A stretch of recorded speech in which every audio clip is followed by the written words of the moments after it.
அஸ்லாம் வலைக்கம். Hi friends. இன்னைக்கு அரிசியும் பாசிப்பருப்பு சேர்த்து ஒரு பாயாசம் செய்யலாம். எப்படி செய்கிறதுன்னு பார்க்கலாமா? ஃபஸ்ட்டு ஒரு கடாயை அடுப்பில் வச்சுக்கோங்க. அது காஞ்சது 2 ஸ்பூன் நெய் சேர்த்துக்கோங்க.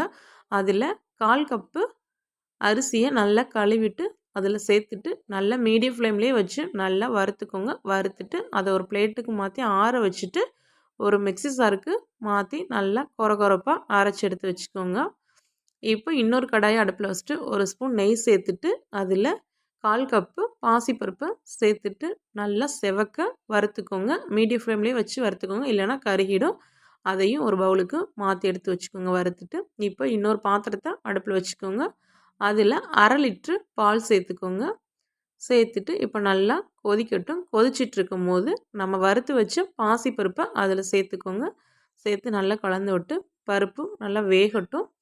வெந்துட்டுருக்கும் போது நம்ம பவுட்ரு பண்ணி வச்ச அரிசியை அதில் சேர்த்துக்கோங்க. சேர்த்துட்டு நல்லா கலந்து விடுங்க.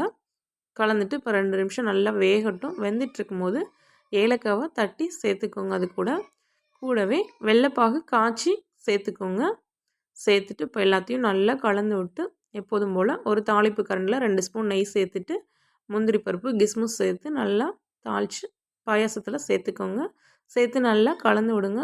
சூப்பரான அரிசி பருப்பு பாயாசம் ரெடி ஆயிடுச்சு. இதே மாதிரி நீங்களும் ட்ரை பண்ணி பாருங்கள். டேஸ்ட்டு சூப்பராக இருக்கும். எப்படி இருக்குன்னு கமெண்ட் பண்ணுங்கள்.